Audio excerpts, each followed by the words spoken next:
After buying gardening supplies with my son, I noticed an elderly man struggling to lift a heavy cast-iron machine onto his old truck. I stopped and helped him without thinking twice while my son stayed in our truck on his phone. When we finished, the old man poured me a cup of coffee and glanced toward the truck. "Is that your son in there?" he asked. I smiled and said, "Yes. He complains a lot, but he's a good kid." The old man's expression suddenly changed. "There's something you need to know about your son." Then he showed me something that left me completely speechless. Before we go any further, I am so grateful you are here with me today. Drop a comment and tell me, where in the world are you watching from? Your city, your state, your country? I want to know. Here on Revenge Dad. Every voice in that comment section matters to me. A quick note, this story contains fictional elements crafted for reflection and storytelling. Any similarity to actual names or places is coincidental, but everything it teaches you is worth keeping. The alarm never had a chance to go off. I was already standing on the porch at 5 in the morning, both hands wrapped around a mug of black coffee, watching the first pale light of dawn crawl across the almond rows. 340 acres stretched out before me. In the gray morning, quiet, the trees still and heavy with the last of the season's leaves. The harvest was done. The bins had been hauled, the crews had gone home. And now, it was just me and the land the way it had always been. My name is Arthur Calloway. I am 64 years old. I have been waking up before the sun on this property for more than 4 decades, and I have never once regretted it. My father signed this land over to me on a Thursday afternoon in October 1983. His hand shook when he held the pen, not from weakness but from the weight of what he was passing on. He looked at me across the kitchen table and said, "Arthur, this ground remembers everything. Every honest thing a man does out here, the soil keeps it. You understand me?" I told him I did. I was not sure I truly did not back then. 40 years later, I understood exactly what he meant. I stepped off the porch and walked the first row of trees the way I did every morning, not to inspect them, not to count anything, just to be among them. The bark was rough under my palm. The air smelled of dry earth and the faint sweetness of almond husks left in the dirt. My boots made the same sound they always made on that ground, a low, steady crunch that I had heard so many mornings it had become something close to a heartbeat. Halfway down the row, I stopped at the oldest tree on the property. It sat slightly apart from the others, wider at the base, its branches spreading in every direction without apology. Carol had loved that tree. She used to drag an old wooden chair out here on Sunday afternoons and sit with a paperback in her lap, her reading glasses sliding down her nose, a glass of sweet tea on the ground beside her. I had given her grief about it every summer for 31 years. Told her she was going to give herself a sunstroke. She would wave her hand at me without looking up from her book and say, "Arthur Calloway, go find something to fix." I looked at the empty spot beneath the tree where her chair used to sit. 3 years, 2 months, and 11 days since Carol passed. Pancreatic cancer. Fast and merciless. She was gone in 4 months from diagnosis to burial, and she spent most of those 4 months telling me not to fuss over her, and to make sure the irrigation lines on the east section were replaced before spring. That was Carol. Practical to the end, loving in the most useful way a person could be. I finished my walk and came back to the house just as the sun cleared the ridge to the east, flooding the property in that clean California morning light that made everything look like it was worth something.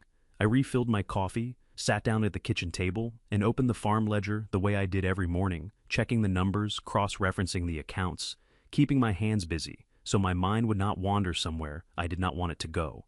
I heard the sound of tires on the gravel road at 8 o'clock, and I knew without looking up who it was.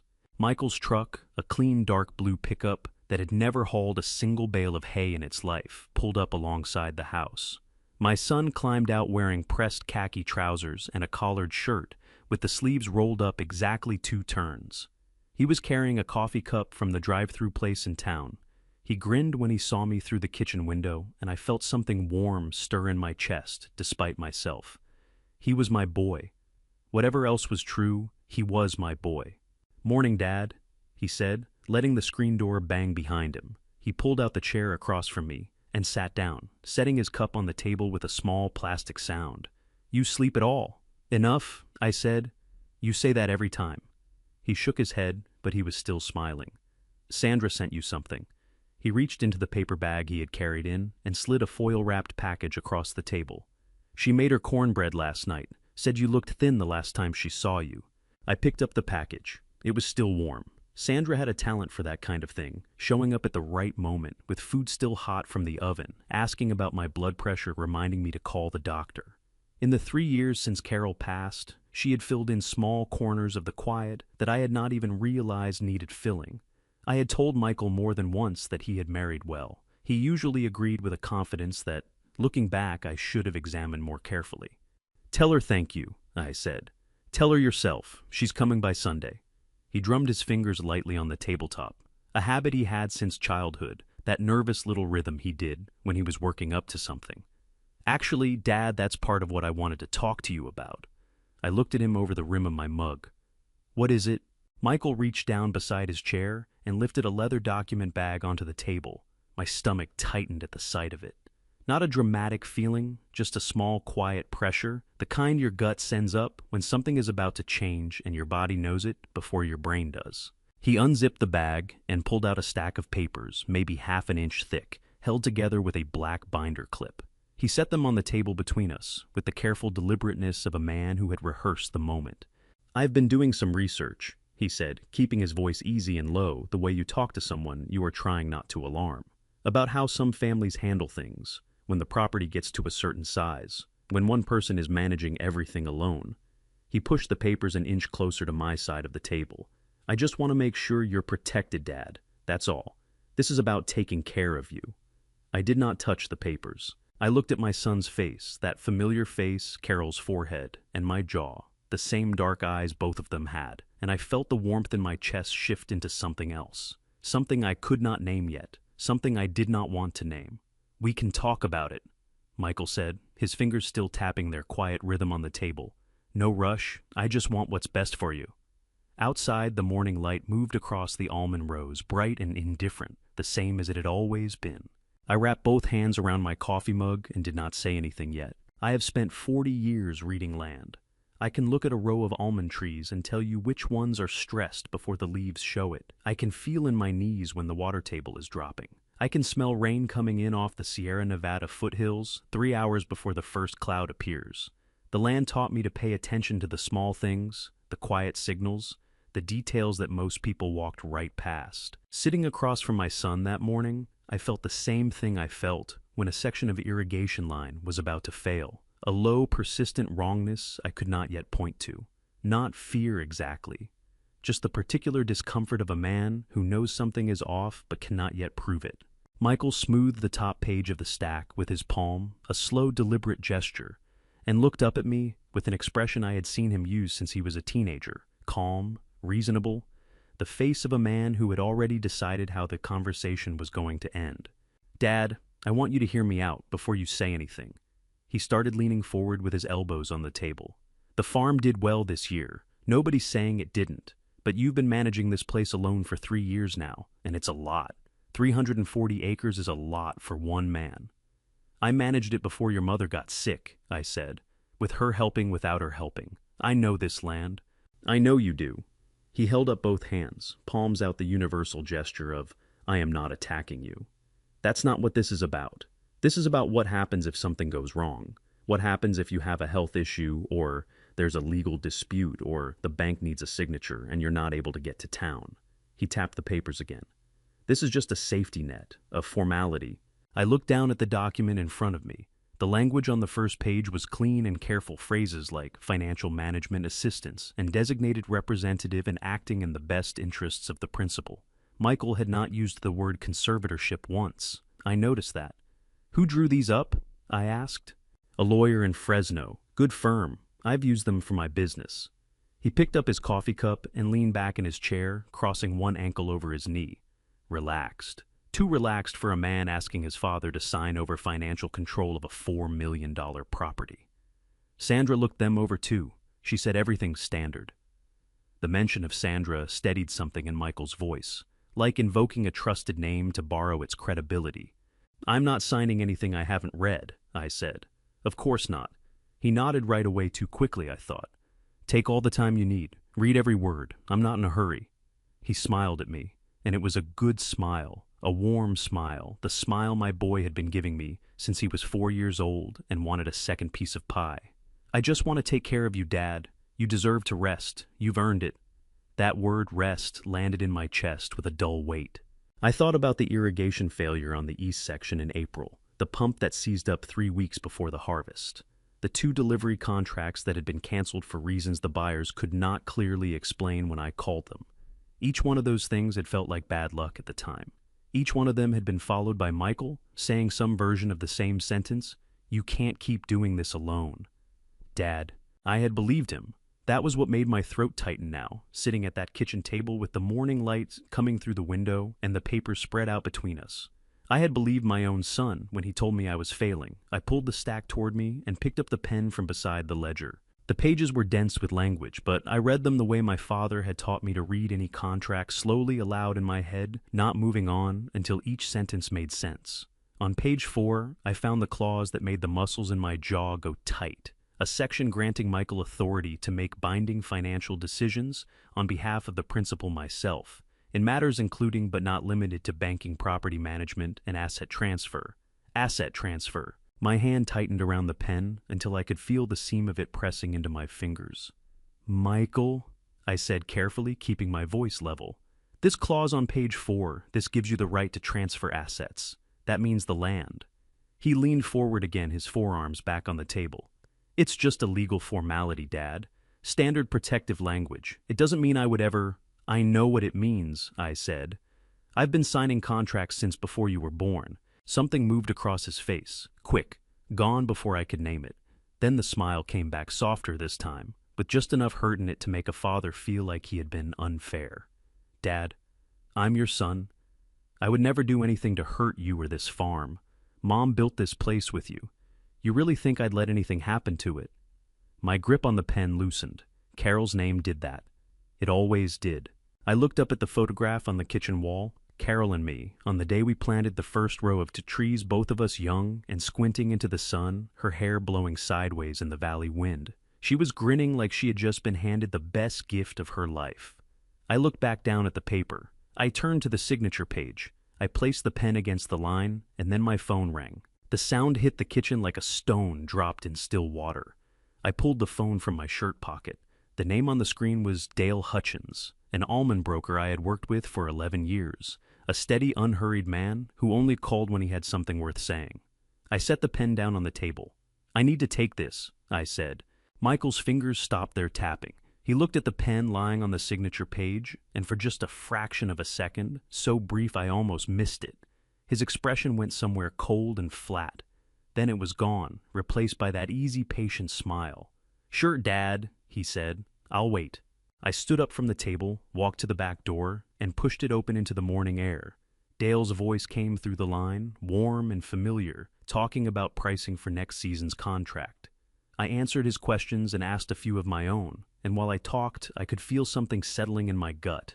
A decision forming the way ground frost forms quietly without announcement, until suddenly it is simply there. By the time I ended the call and came back inside, Michael had folded the documents back into his bag. We can do this another time, he said pleasantly, standing up from the table. He zipped the bag with a soft, practiced motion. No pressure, Dad. Whenever you're ready.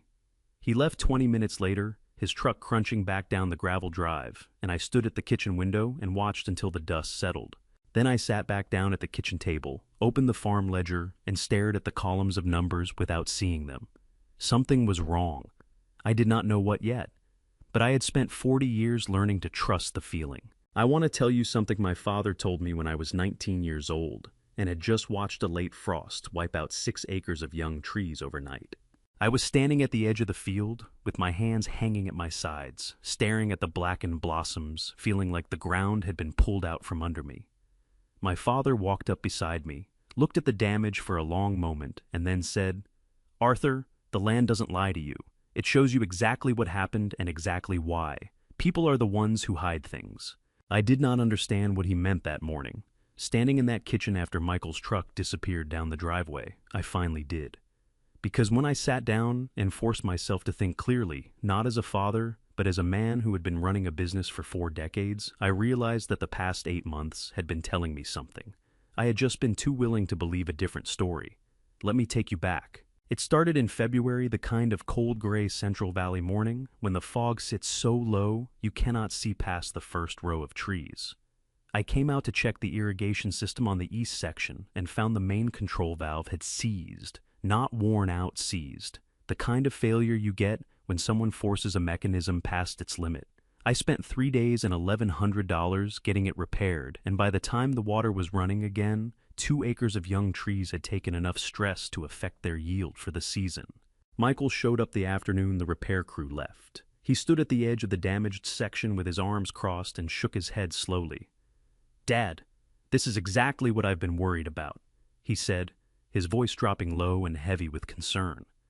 "This place is too much for one person. You can't catch everything." My chest had tightened at those words.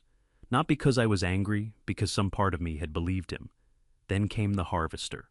In late August, 3 days before I needed it, most of the main drive belt on my Oxbow harvester snapped clean. The machine was 4 years old and well maintained. I kept the service logs myself, every entry in my own handwriting. A belt like that does not simply snap on a 4-year-old machine that has been properly serviced.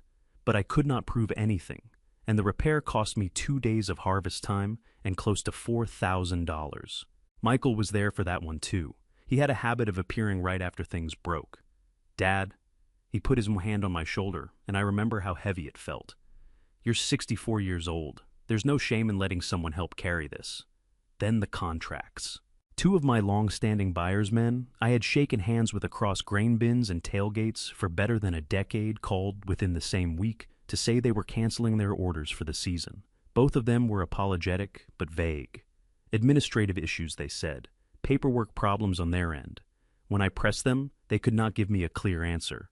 At the time, I assumed it was a coincidence. Markets shift. Buyers come and go. I know now it was not a coincidence. And underneath all of it, quiet as groundwater moving through rock, the money was disappearing. Diana Reyes had worked the books for Callaway Farm for 14 years. She was 52 years old, sharp-eyed and meticulous in a way that put most CPAs I had ever hired to shame. Carol had been the one to bring her on. The 2 of them had met at a church fundraiser, started talking about spreadsheets of all things. And Carol had come home that evening and told me she had found our new accountant. Diana had been with us ever since. After Carol passed, Diana was one of the few people who still brought food to the house without being asked. She was also the first person to see what was happening to the money. It was a Tuesday in late March when Diana came to my office door and stood in the frame with a look on her face that I had never seen her wear before. Not quite fear, something closer to the expression a person gets when they are holding information that is too heavy to carry alone but too dangerous to put down. "Mr. Callaway," she said, "I need to show you something in the operating account." I waved her in. She set her laptop on the corner of my desk and turned it toward me, pointing to a column of withdrawals, small amounts spread out over several months, each one unremarkable on its own. $60 here, $200 there, $450 on a Tuesday in January.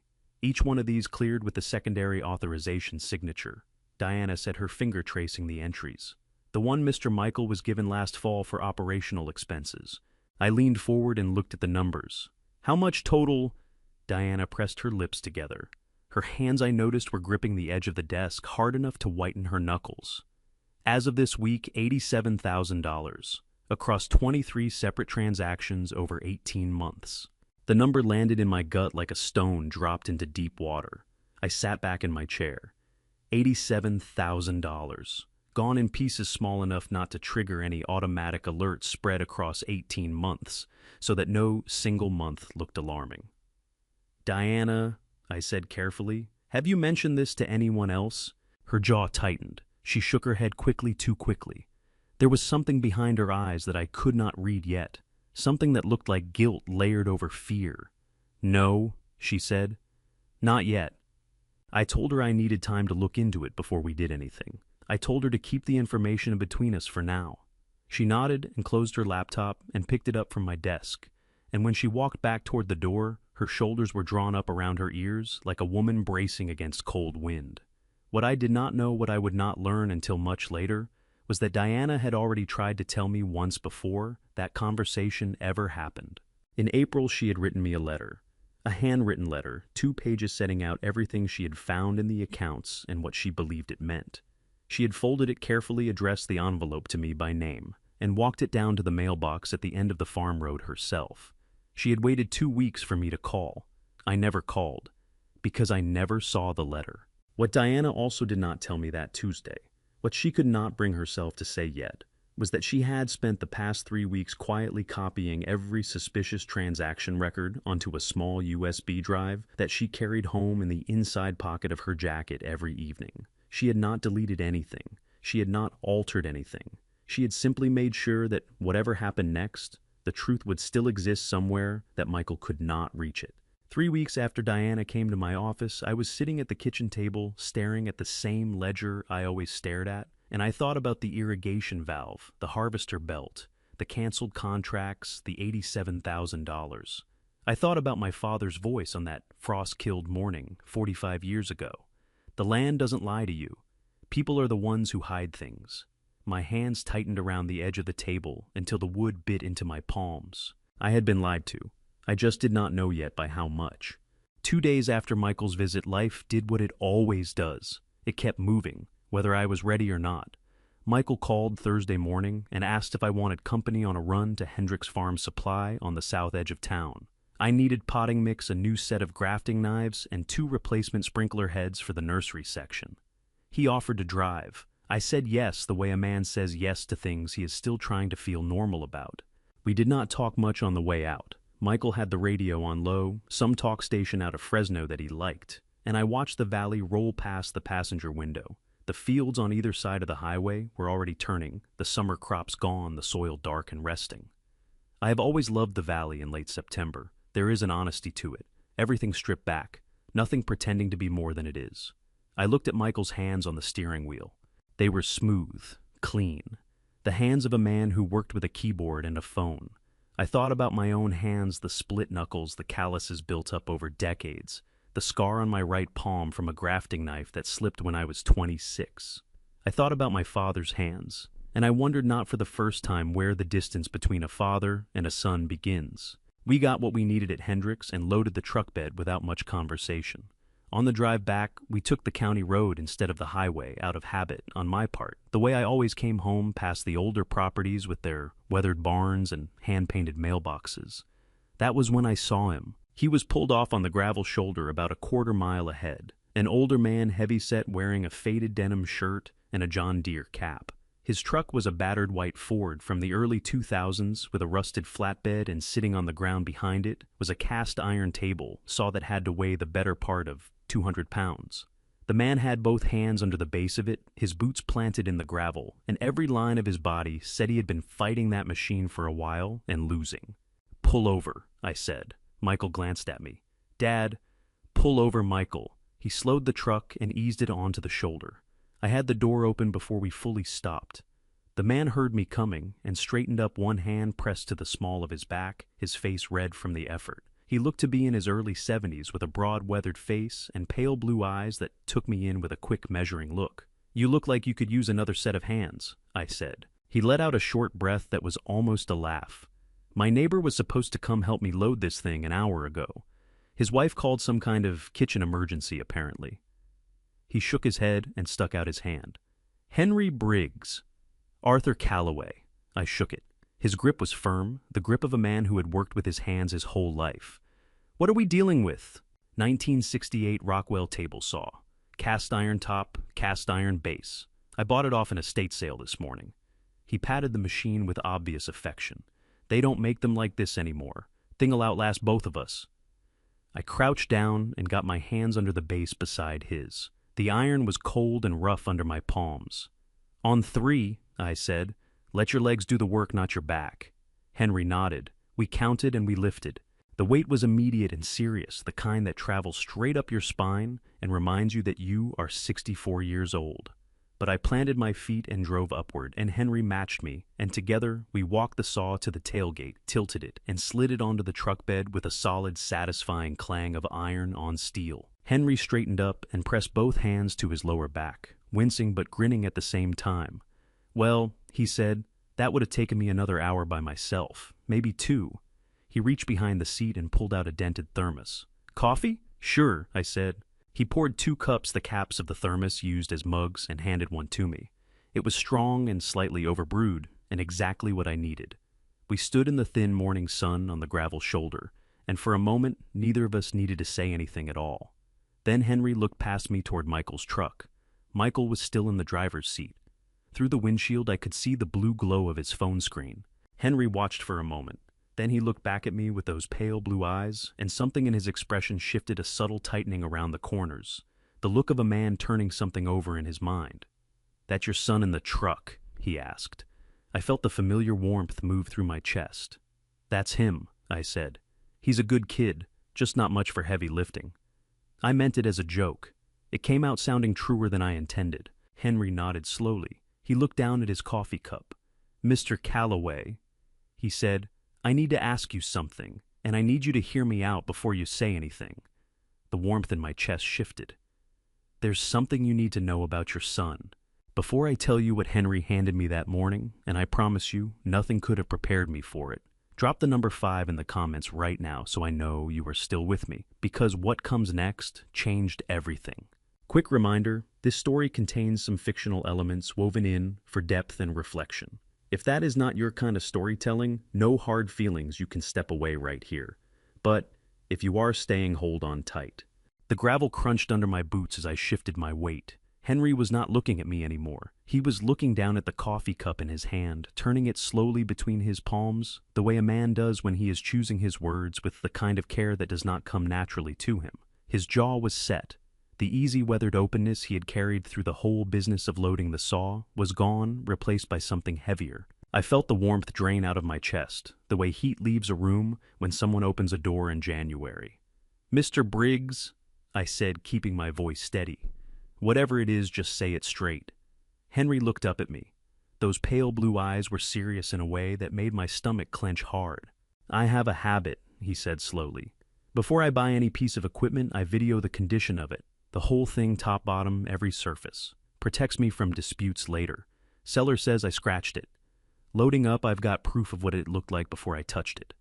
He tapped the side of his phone with one thick finger. "Been doing it 30 years. Never once had a problem because of it." "Sounds like a smart practice," I said, though something in my throat was beginning to tighten. "A few days ago, I went to look at a piece of equipment at a farm property about 12 miles east of here. A storage yard behind one of the outbuildings." He paused, rolling his shoulders like a man adjusting a load. "I got there early. The seller was running late. I started filming the machine while I waited, just routine like always." He stopped again. "Go on," I said. "2 men came around the corner of the building while I was filming." Henry's voice dropped a half step. "They didn't see me. I was on the far side of the equipment, crouched down checking the base. They were maybe 30 feet away, talking, not quiet, not loud, just talking the way men talk when they think they're alone." He exhaled through his nose. "I didn't know either of them. I kept filming because I didn't want to stand up and make it awkward, and then they started saying things that made me keep filming for a different reason." My hand had tightened around my coffee cup so hard the thin metal was beginning to flex. "What kind of things?" I asked. My voice came out level. I was proud of that. "One of them was talking about a property, a farm." Henry looked me dead in the eye. He said, and I am telling you his exact words as best I remember them, he said, "Once the old man signs the management transfer, the whole thing moves to us. Craig has the buyer lined up. We close before the end of the year." The valley around us, the fields, the road, the thin morning sun, all of it seemed to go very quiet. "The other man," Henry continued, his voice careful and low, "the one I could see clearly, he asked what happens if the property owner refuses to sign. And the first man said, he won't refuse. We've been making sure of that for months. He thinks the place is falling apart around him. He thinks he can't handle it anymore." Something cracked open behind my sternum, not a sharp pain, a slow spreading one, the kind that fills up all the available space before you even realize it has started. "Mr. Calloway," Henry set his coffee cup on the truck bed and reached into his shirt pocket for his phone. I didn't know whose farm they were talking about. I didn't know who either of those men were. I've been carrying this around for 4 days, trying to figure out what to do with it, whether it was any of my business, whether I was reading the situation right. He looked at the truck where Michael was still sitting, the blue glow of the phone screen faint through the windshield. "And then you stopped to help me." And that man in the truck got out to use his phone instead of coming to help his father lift a 200-pound piece of iron. Henry's voice did not waver. He was not accusing anyone. He was just saying what he had seen the way an honest man reports the weather. "I recognize the voice," he said quietly. "The first man. The one I couldn't see. When I saw your son get out of that truck just now, I recognized it. My legs felt the way they feel when you have been standing in cold water too long. Not numb exactly, just unreliable. 'Show me,' I said." The words came out of my mouth before I had decided to say them. Henry unlocked his phone. His thick fingers moved across the screen with surprising gentleness, the way a man handles something he knows is fragile. He found the file. He held the phone out to me. I took it. The video was shaky at first, Henry moving around the base of a piece of equipment, the frame tilting and steadying. Then the two men came into view from the left side of the frame. One of them, heavy-set light blue shirt, the kind of face that belongs to a man who sells things for a living, was talking with his hands. The other man was partially obscured by the corner of the outbuilding, visible from the shoulder down. A dark jacket, dark trousers. And then the voice came through the phone, speaker thin and slightly distorted by distance but clear enough. Clear enough for me to know it before he finished his first sentence. My thumb tightened on the edge of the phone, my jaw locked. The muscles across my shoulders pulled tight as fence wire. I stood on that gravel shoulder in the September morning, and I listened to my son's voice explain in calm and practical terms exactly how he planned to take everything I had spent my life building. I watched the video to the end. Then I held the phone out to Henry without looking at him. He took it back carefully. My coffee cup was still in my other hand. I looked down at it. The surface of the coffee was trembling, slightly small, concentric rings moving outward from the center. My hand was shaking. I stood on that gravel shoulder for what felt like a long time. It was probably 30 seconds. Henry did not rush me. He stood with his phone back in his shirt pocket and his arms loose at his sides, giving me the kind of space that a man gives another man when he understands that words would be useless right now. The valley stretched out around us, the flat fields, the distant tree lines, the pale September sky, and none of it had changed at all. The world looked exactly the same as it had 5 minutes ago. That was the strangest part. Everything looked exactly the same. My hand had stopped shaking. I made it stop the way I had made things stop my whole life by pressing my feet into the ground and deciding that falling apart was not something I was going to do on the side of a county road in front of a man I had just met. I poured the rest of my coffee onto the gravel, watched it darken the stones. "Mr. Briggs," I said, "I need to ask you 2 things." "Ask them," Henry said. "Have you told anyone else what's on that video?" "No one." His voice was flat and certain. "Not my neighbor, not my wife. She passed 6 years ago. Not a single person. I didn't know what I had or what to do with it. I just knew I wasn't going to delete it." I nodded. "The second thing, I need you to hold on to it. Don't send it anywhere, don't show it to anyone. Not yet." Henry studied me for a moment, with those pale blue eyes reading me the way men who have worked with their hands their whole lives learn to read other men. Then he nodded, once slow and firm. "It stays with me until you say different." I reached out and shook his hand. His grip was the same as before, solid, unhurried. The grip of a man who meant what he said. I walked back to the truck. Michael looked up from his phone when I climbed in, his expression easy and untroubled. "Everything okay? That took a while?" "He needed someone to talk to," I said. I buckled my seatbelt and put my hand on the door armrest and looked straight through the windshield at the road ahead. "Older guy living alone. You know how it is." Michael made a small sound of agreement and put the truck in drive. I did not look at him. I watched the county road unspool in front of us, the cracked asphalt, the yellow center line, the fields going past on both sides. And I thought about what my father had taught me about the difference between reacting and responding. Reacting is what your body wants to do, he used to say. Responding is what your mind decides to do after your body calms down. I wanted to react. Every nerve in my chest was pulling toward it, toward turning in that seat and demanding an explanation, toward saying your name out loud in a voice that would fill the cab of this truck and leave no room for anything else. But I had spent 40 years watching what happened when a man went after a problem before he fully understood it. You end up fighting shadows. You give the real problem time to move. I needed to understand the full shape of what Michael had done before I moved a single step.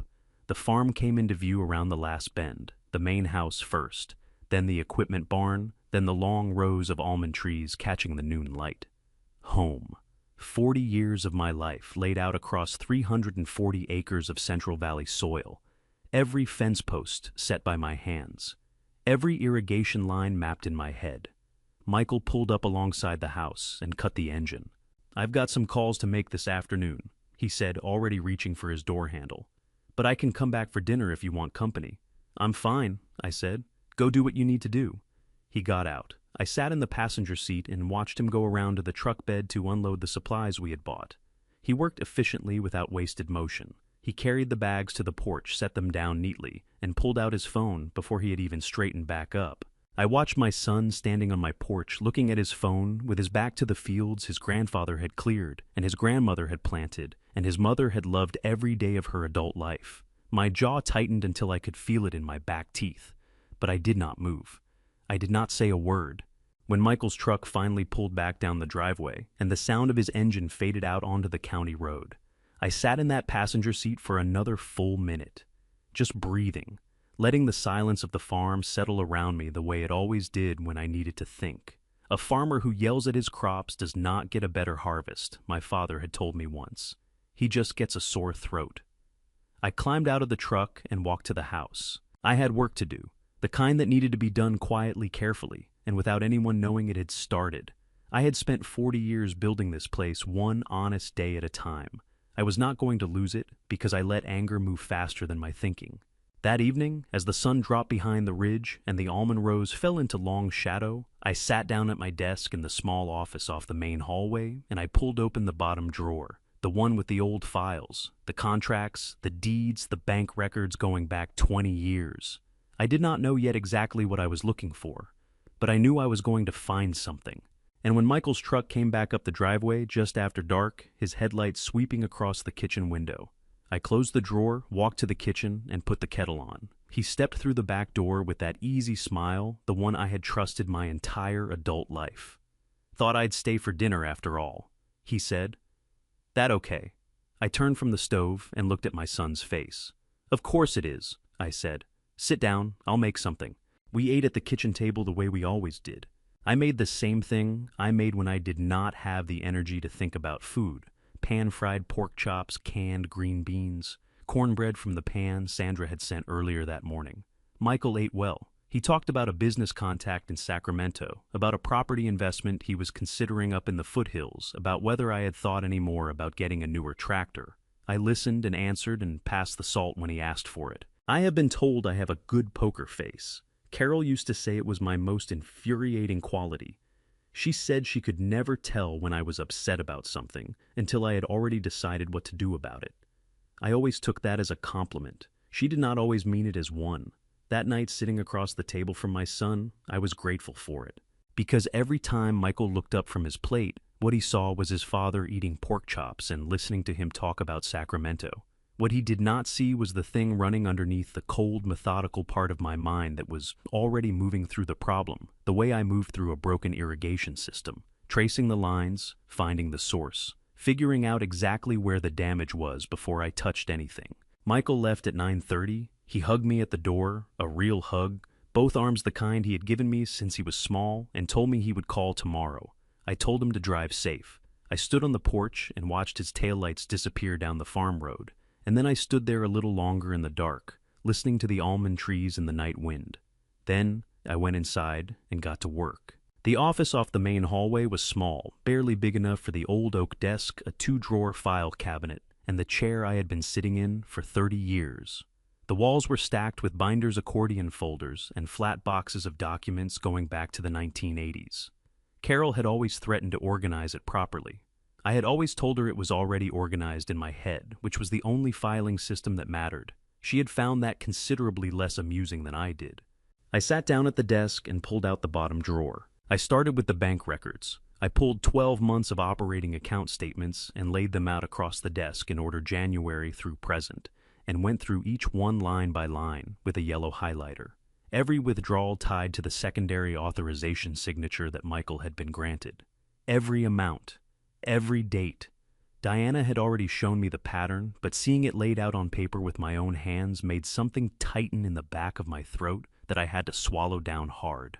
23 withdrawals, 18 months, $87,000. Not taken in large pieces that would draw attention. Taken in careful, patient, unhurried increments. The way you drain a tank slowly enough that nobody notices the water level dropping until the day it runs dry. I set the bank statements aside and went for the contracts folder. Near the back of the second drawer, tucked behind a set of insurance renewal documents, I found a manila envelope I did not recognize. My name was written on the front in handwriting that was not mine and not Carol's. I opened it. Inside was a document, 4 pages single-spaced on plain white paper. The header read, "Limited power of attorney for operational purposes, Callaway Farm Properties." I read it slowly. The language was careful and professionally written, the kind of language that costs money by the hour. It granted Michael Callaway authority to execute financial transactions, enter binding agreements, and authorize payments on behalf of the principal myself, in connection with the day-to-day operations of the farm. On the signature page at the bottom, there was a signature. My name. My signature. I looked at it for a long time. Then I got up from the desk, went to the filing cabinet, and pulled out the folder where I kept my signed copies of old contracts, equipment leases, water rights agreements, supply arrangements going back 15 years. I brought a handful of them back to the desk and laid them next to the POA side by side under the lamp. I am not a handwriting expert. I have never claimed to be. But I have signed my name the same way for 64 years, and the signature on those old contracts had a particular quality to it. The way the A in Arthur curled back on itself, the long tail on the final Y, in Callaway that I knew as well as I knew the back of my own hand. The signature on the POA did not have that quality. It was close. Whoever had done it had paid attention, but the curl on the A was slightly too tight and the tail on the final Y ended too abruptly, like someone who had practiced but not practiced enough. My chest cavity felt like it had been hollowed out and filled with cold air. I set both documents down flat on the desk and pressed my palms against the surface to stop the trembling that had started somewhere in my forearms and was working its way up. I breathed in through my nose, out through my mouth, the way Carol had taught me when my blood pressure climbed too high, and she caught me white-knuckling the steering wheel. I went back to the second drawer. At the very bottom, underneath a layer of old tax documents, there was another envelope. This one was sealed, heavier than the first. I ran my thumbnail under the flap and opened it. Inside was a document I had never seen before. Michael had been in this office twice in the past year, alone, on afternoons when I was occupied in the east section. I had thought nothing of it at the time. I thought about it now. A draft not finalized, no signatures yet, but detailed enough to make the intention unmistakable. It outlined the transfer of all primary assets of Callaway Farm Properties to a limited liability company. The LLC had been registered in California 3 months prior. The listed members were Michael Callaway and Sandra Callaway. I read the document twice. The second time, my hands were not trembling anymore. They had gone completely still, the way hands go still when the body has moved past fear and into something colder. I folded both documents carefully, placed them in a fresh envelope from the desk drawer, sealed it, wrote nothing on the outside. I looked at the clock on the wall, 2:17 in the morning. I sat back in the chair and looked at the photograph on the wall above the file cabinet, the one of Carol and me on the day we closed on this property. She was holding the deed with both hands and grinning so hard her eyes were nearly closed. I remembered the weight of that document in my hands, what it meant, what we had promised each other we would build. The ache that moved through me then was not anger. It was something older and heavier than anger, something that had no clean name. I sat with it until the clock read 3 in the morning. Then I stood up, put the sealed envelope in the inside pocket of my work jacket, turned off the desk lamp, and went to bed. I did not sleep, but I lay in the dark with my eyes closed and made myself stay still, because a man who does not rest cannot think, and thinking was the only weapon I had right now that was worth anything. I was at the kitchen table with my 3rd cup of coffee when Michael came downstairs at 7:15. He had stayed the night, something he did occasionally using the spare room down the hall, without asking the way grown children sometimes do when they have never fully learned that a parent's house is not also theirs. I had heard him moving around up there sometime after midnight, the old floorboards announcing his footsteps the way they always had. I had lain in my bed and listened and said nothing. He came into the kitchen looking rested, fresh shirt hair combed. He poured himself a cup of coffee from the pot I had made and leaned against the counter with the easy comfort of a man in his own space. "You're up early," he said. "I'm always up early," I said.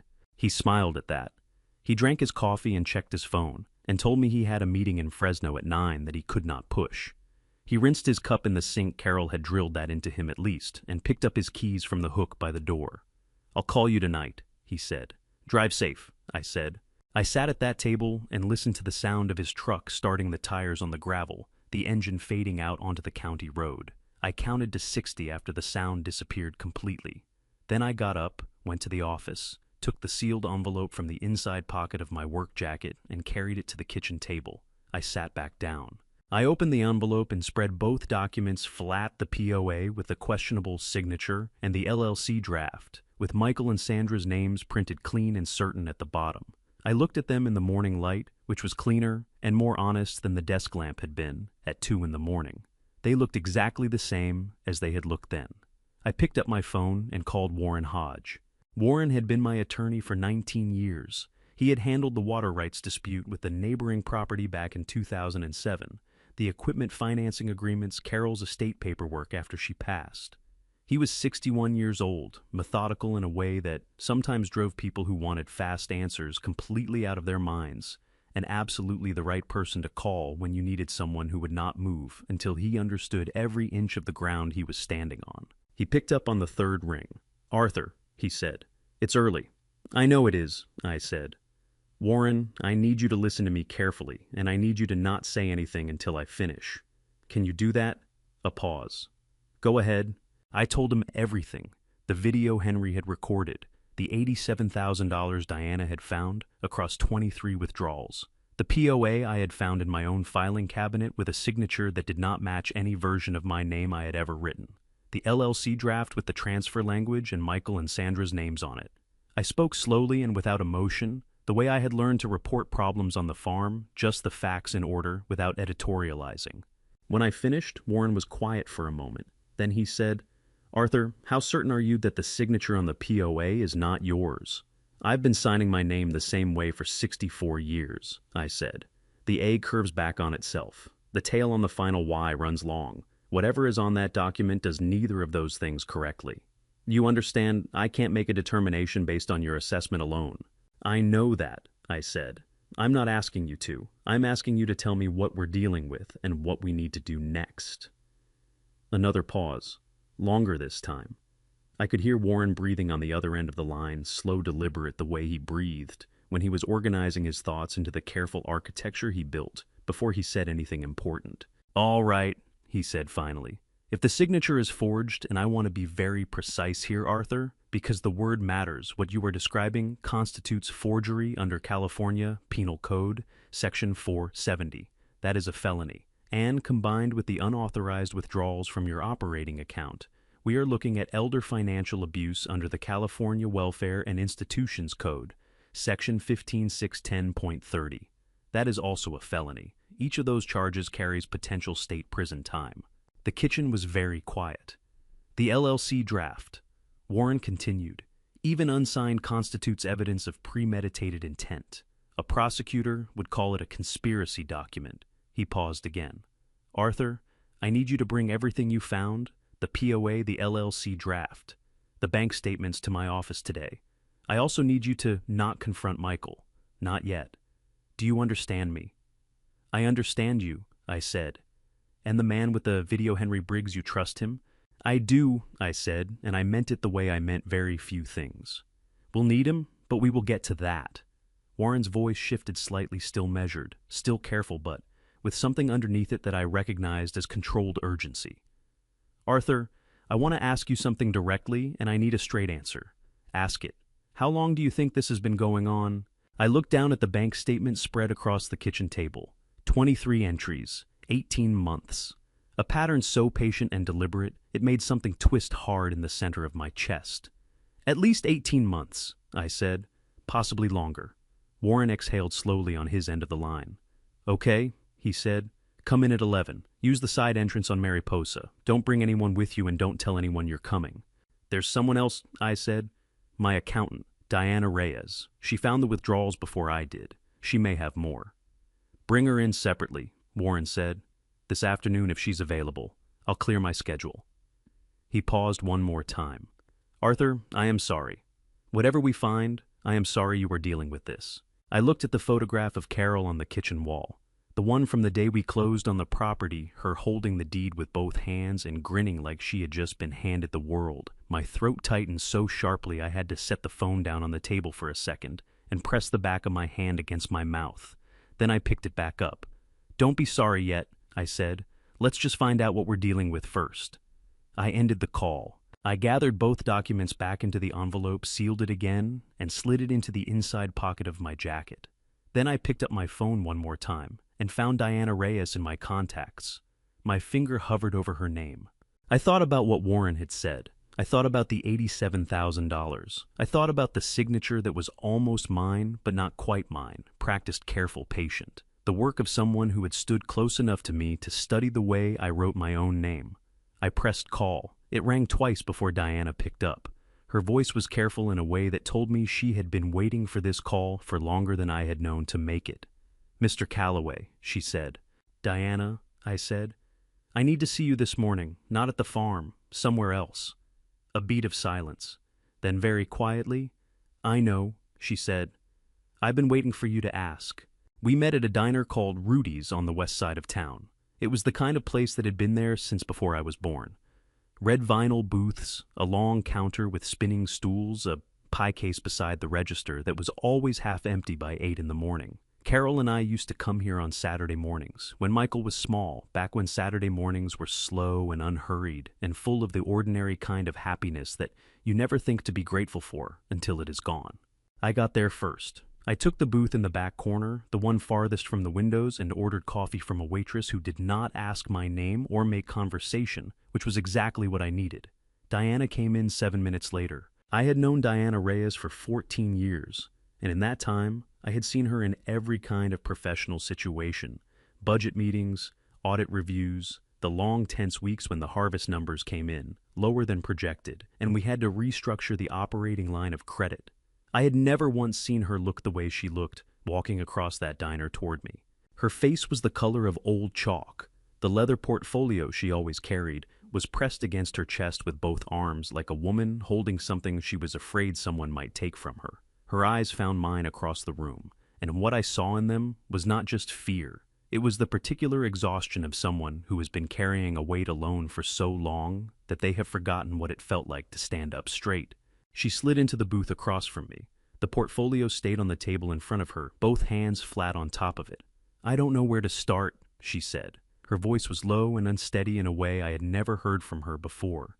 The words coming out slightly rough at the edges, like she had been rehearsing them, and they still did not feel right. Start wherever it's easiest, I said. She let out a short breath that was almost a laugh. There isn't an easy place, Mr. Calloway. Then start at the beginning. Diana looked down at the table. Her right thumb moved back and forth across the edge of the portfolio, a small repetitive motion, the kind a person makes without knowing they are making it. When she looked back up, her eyes were bright with something she was working very hard to hold back. I first noticed the discrepancies 14 months ago, she said.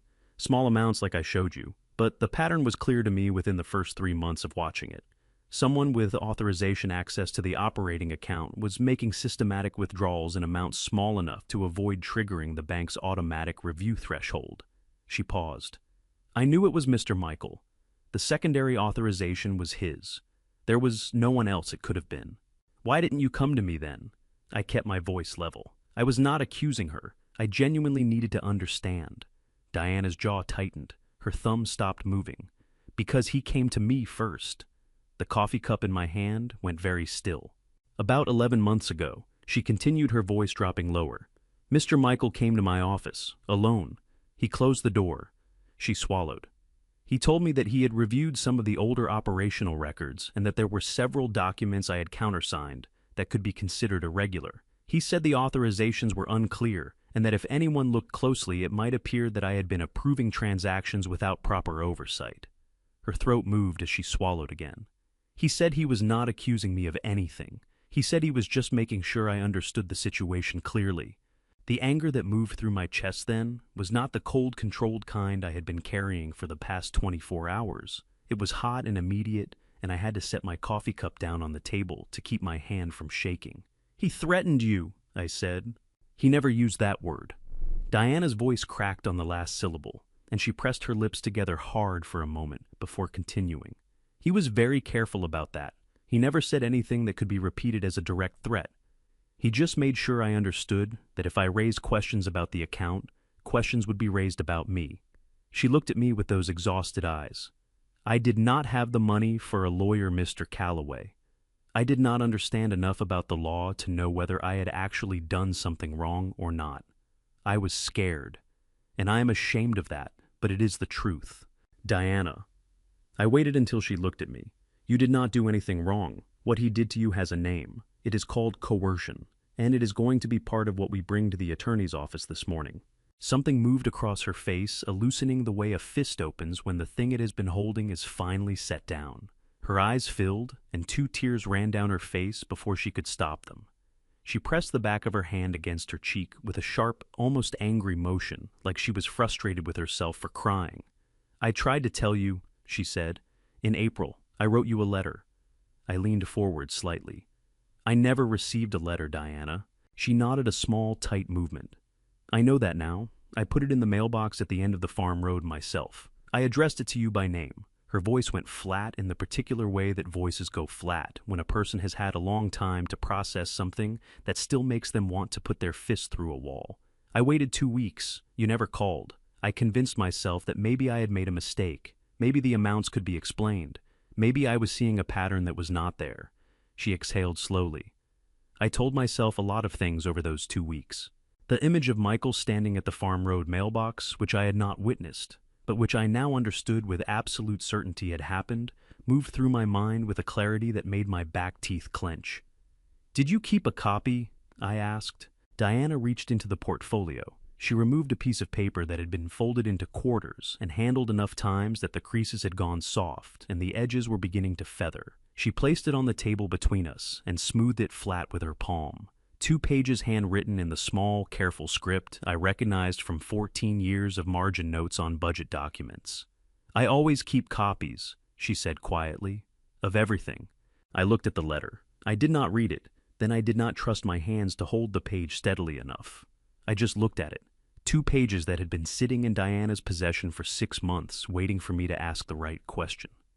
"There is something else," Diana said. She opened the portfolio and removed a small black USB drive. She set it on the table beside the letter.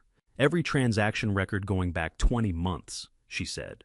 "Bank confirmations authorization, logs the original account statements before any entries were modified. I copied everything the day after Mr. Michael came to my office. I have kept it at my home every night since." Her voice steadied as she spoke, the steadiness of someone who has done a thing they are not ashamed of, even if everything around it frightened them. "I did not know what I was going to do with it. I just knew I was not going to let it disappear." I looked at the USB drive on the table. Then I looked at Diana. She was sitting up straighter now than she had been when she walked in. The portfolio was still in front of her, but her hands were no longer pressing down on it. They were resting quietly on the table. She had set the weight down, and her body knew it. "Carol would be proud of you," I said. Diana's chin dropped to her chest. Her shoulders shook once a single sharp movement, and she pressed both hands over her mouth. The sound she made was small and muffled, and full of 14 years of working for a family she had loved, and 6 months of being afraid she had failed them. I reached across the table and put my hand over both of hers.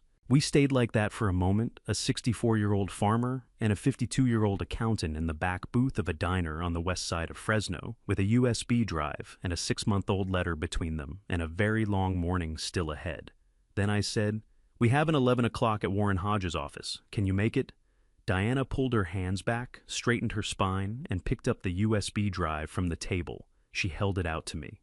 "I have been ready for 6 months," she said. Warren Hodges' office smelled like old paper and strong coffee, the smell of a place where serious work got done without apology. I had driven Diana there myself, the 2 of us pulling into the side parking lot on Mariposa Street at 10:58, 2 minutes before Warren had told me to arrive. Diana had the USB drive in her jacket pocket and her portfolio on her lap, and she held both like a woman who had decided that today was the day she was done being afraid.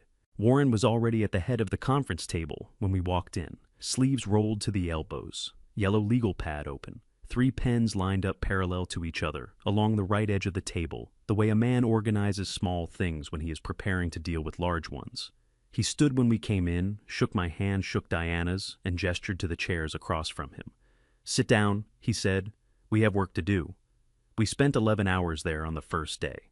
Warren read through every document I had brought, while Diana walked him through the USB records line by line, the bank, confirmations, the authorization, logs, the original account, statements that showed what the numbers had looked like before anything had been modified.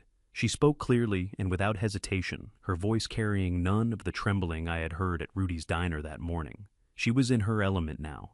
The fear had not disappeared. I could see it in the way she pressed her feet flat against the floor and kept her spine very straight. But she had put it somewhere it could not reach her hands, and her hands were what Warren needed. I sat across from them and answered questions when they asked me questions and kept my mouth shut when they did not need me. By the end of the first day, Warren had built a working timeline on the whiteboard that covered nearly the entire wall. 23 withdrawals in red, the forged POA in blue, the LLC draft circled twice and marked with a single word in Warren's careful handwriting intent. He stepped back from the board and looked at it the way a man looks at a structure he has built and is checking for the places that might not hold. "The withdrawals alone give us elder financial abuse," he said, capping his marker. "The forged signature on the POA gives us forgery under Penal Code 470. But the LLC draft," he tapped the circle on the board, "that is what tells a jury this was not impulsive. This was designed. That matters." Diana looked at the board. Her jaw was set and her eyes were moving from entry to entry, the way the eyes of a careful person move when they are confirming something they already know to be true. "Every one of those withdrawals," she said, "cleared on a day when Mr. Calloway was occupied, machinery repairs, harvest coordination, days when he would not be reviewing the accounts." She paused. "That was not coincidence. The timing was chosen." Warren looked at her. "You noticed the timing pattern." "I noticed everything," Diana said. "I just did not know what to do with what I noticed." Warren nodded slowly. He wrote something on his legal pad and underlined it twice. We came back on the second day. Warren had arranged for a forensic document examiner, a woman named Patricia Ogle, who ran a document analysis practice out of an office in downtown Fresno, and had testified as an expert witness in 11 previous court cases in California. She was small and precise, somewhere in her middle 50s, with reading glasses on a chain around her neck, and the particular manner of a person who has learned that the most powerful thing she can say in a courtroom is exactly what the evidence shows, and nothing more. She spent 4 hours with the POA and a set of my authenticated signatures pulled from old contracts, equipment leases, water rights agreements, supply arrangements going back 15 years.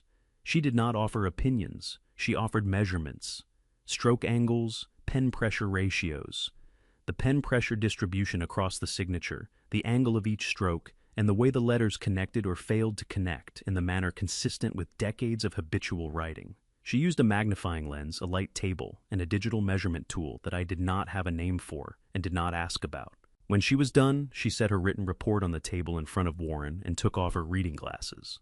"The signature on this document," she said, her voice carrying the particular flatness of a person who has said difficult things many times and has learned that adding emotion to them does not make them more true, "was not produced by the same individual who signed the comparison samples.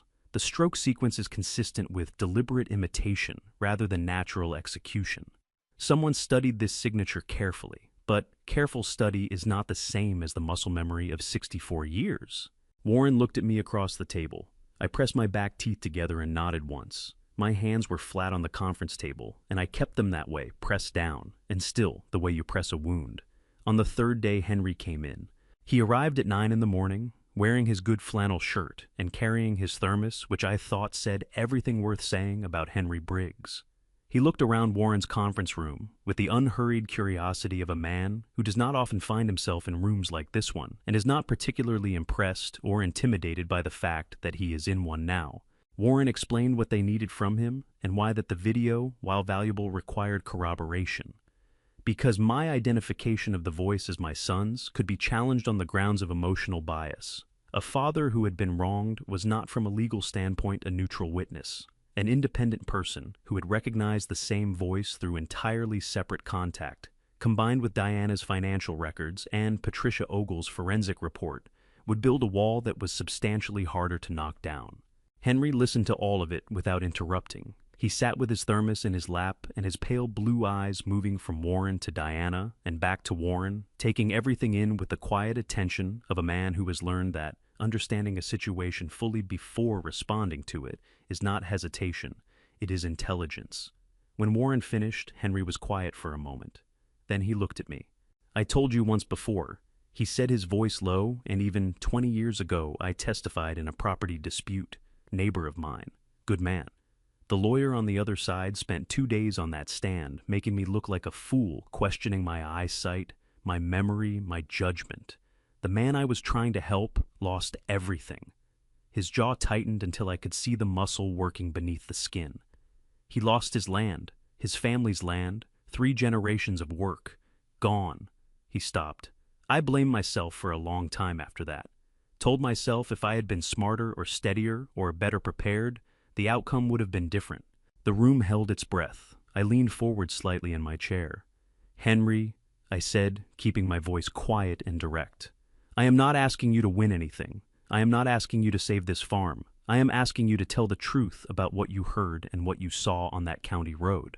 That is all it has ever been. The truth is the only thing I need from you." Henry looked at me for a long moment. His pale blue eyes were doing that measuring thing they did, reading the ground before committing to it, the way a careful man always does. Then something in his face settled. Not relaxed exactly, settled.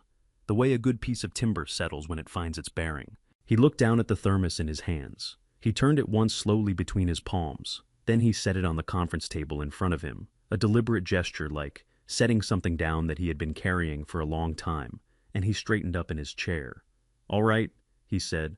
"Tell me what you need." Warren reached for his legal pad. He was halfway through writing the first line when his phone rang on the table beside him. He glanced at the screen, held up one finger to the room, and stepped out into the hallway. Through the glass partition beside the door, I watched him take the call. I watched his expression shift, not dramatically the way people's faces shift in films when they receive important news, but in the small, precise way of a man who has trained himself not to signal what he is thinking until he has finished thinking it.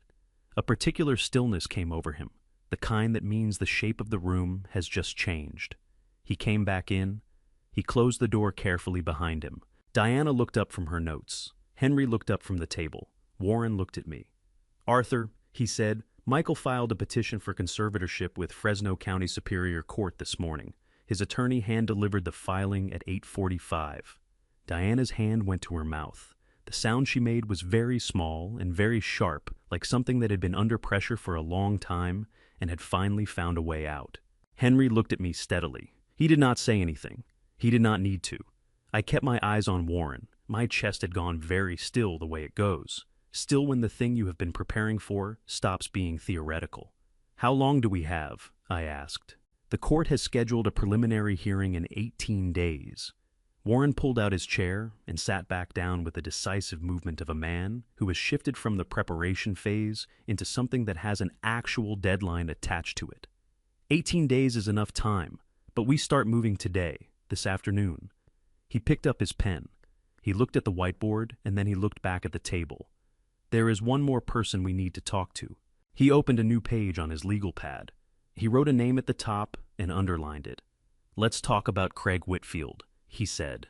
Before I reveal who was truly behind all of it, the name that shocked me more than anything else in that courtroom, type the word truth in the comments and let me know you are still here, because I never saw this coming, not once. A reminder: portions of this story include fictional details added to bring the experience to life. If you would rather not continue, this is a natural place to pause. For everyone staying, you will want to hear what happens next. Warren had done his research on Craig Whitfield before he made a single phone call. That was the Warren Hodge way. He did not move until he knew the terrain. He spent the better part of a day pulling Craig's professional history, his brokerage license, his transaction record over the past 5 years, 3 pending civil complaints from property sellers who claimed he had misrepresented market valuations. None of the complaints had gone anywhere, but they told a story about the kind of man Craig Whitfield was. The kind who understood exactly how close to the line he could operate without stepping over it. "He's careful," Warren told me, leaning back in his chair with the file open in front of him. "But careful men get nervous when the ground shifts. And right now, the ground is about to shift considerably." Warren's associate, a young woman named Kelly, who moved through case files the way some people move through traffic efficiently and without hesitation, made the initial contact, not a phone call. A letter hand-delivered to Craig Whitfield's office on a Tuesday morning, outlining in precise legal language what evidence currently existed, what charges were being considered, and what opportunities for cooperation might be available to parties who came forward promptly. I was not there when Craig read it, but Warren described his reaction, secondhand, relayed through Kelly, who had been sitting across the desk from Craig when he opened the envelope. His face, she said, went the color of old concrete. Craig requested 2 days to consult with his own attorney. Warren granted it without hesitation. Granting it, he explained to me, communicated confidence. A man who has the evidence does not need to rush. On the second day, Craig's attorney called Warren's office. By the end of that afternoon, Craig Whitfield had signed a proffer agreement, a formal document in which he agreed to provide complete and truthful information to the prosecutor's office in exchange for consideration regarding his own potential charges. It was not immunity. It was not a free pass. It was the legal equivalent of a man choosing which side of a closing door he wanted to be on. Warren called me that evening. His voice had the particular quality it got when things were moving in the right direction. Not excited, Warren was never excited, but precise in a way that felt almost like warmth. Craig confirmed everything. He said, the conversations with Michael, the timeline, the buyer he had lined up for the property. He gave us names, dates, and written communications going back 7 months. A pause. Arthur, he also told us something we did not know. Sandra Calloway was not a passive participant in this arrangement. She was the one who approached Craig initially. She negotiated the terms of his commission. She drafted the outline of the transfer strategy. Another pause heavier than the first. Michael was the face. Sandra was the architect. I sat with that for a moment. I thought about Sandra bringing soup to my house on cold evenings, asking about my blood pressure, calling me on my birthday in a voice that sounded like she meant it. My chest tightened around something that had no clean name, not quite anger, not quite grief, something that lived in the space between the two and was worse than either one alone. "There is something else," Warren said. I waited. Sandra called our office this morning, before I had finished my coffee. His voice was measured, but I could hear the precision of a man choosing exactly the right words. "She has retained her own counsel, separate from Michael, and her attorney has reached out to the prosecutor's office independently." He paused. "She moved before Michael knew she was moving. She offered full cooperation, all internal communications. The original planning documents her account of every conversation in which the strategy was discussed in exchange for a negotiated plea. Felony conviction, 3 years probation, no prison time and surrender of her California CPA license. Sandra had worked as a licensed accountant before she and Michael married, a fact I had known and never thought twice about until this moment. The kitchen was very quiet around me. "She gave him up," I said. "Completely," Warren said. "Every detail, every date." The prosecutor told me this afternoon that with Sandra's cooperation combined with Craig's, the evidentiary case against Michael is, and I am quoting directly here, airtight. I pressed my palm flat against the kitchen table. The wood was solid and cool under my hand, the same table where Michael had set those papers down 2 weeks ago with that easy practice smile. "Does Michael know?" I asked. "He does now," Warren said. His attorney was notified this afternoon. I thought about Michael receiving that news, his wife's name on a cooperation agreement, the person who had designed every step of the plan, choosing the exit door and closing it behind her without looking back. "How is he taking it?" I asked. I was not sure why I asked. Some part of me that was still a father, I suppose, still wanting to know. Warren's answer was quiet. His attorney says he has been trying to reach Sandra since 4 o'clock. She is not answering. I closed my eyes for a moment. Behind them I saw Michael at 8 years old, sitting at this same kitchen table, doing arithmetic homework, chewing on the end of his pencil, the way he always did, when a problem was harder than he wanted it to be. Then I opened my eyes. "What do we do now?" I asked. "Now," Warren said, "we let the prosecutor do her job, and we prepare for the hearing." His voice steadied into its most businesslike register. "Arthur, I want you to get some rest this week. Eat properly. Stay off the phone. Whatever Michael tries to reach you about, and he will try, do not engage. Let it go to me." I said I understood. I ended the call and sat at the kitchen table, in the quiet of the farmhouse, the almond trees out there in the dark, doing what they always did, standing in their rows, patient and indifferent to the business of the people who depended on them. My phone buzzed on the table, a text from Michael. 4 words, "Dad. Can we talk?" I looked at it for a long moment. Then I set the phone face down on the table, got up and went to bed. I did not sleep that night. I lay in the dark with my eyes open and listened to the farm settle around me, the creak of the roof timbers cooling in the night air, the distant sound of the irrigation pump cycling on and off in the east section, the occasional movement of wind through the almond rows, sounds I had been hearing for 40 years, sounds that had always felt like company. That night they felt like witnesses. I kept thinking about Sandra, about the soup she had brought on cold evenings, about the way she had sat at this kitchen table and asked about my blood pressure with an expression of genuine concern on her face, or what I had believed was genuine concern, and I could not decide which was worse, that she had been performing it the entire time, or that she had been so good at it that I had never once questioned whether the performance was real. And somewhere underneath the thinking about Sandra, there was something else, a memory I had been keeping at arm's length since the whole thing began.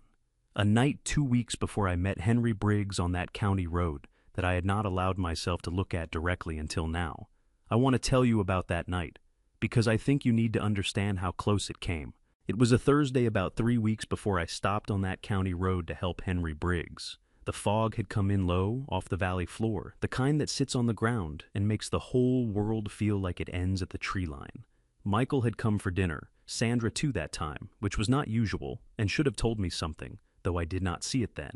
She had brought a casserole in a ceramic dish and set it on the counter and smiled at me, the way she always smiled, warm and easy, and I had told her thank you, and meant it. We ate at the kitchen table, the 3 of us. Michael talked about the farm, about the equipment problems, the canceled contracts, the slow erosion of the past 8 months.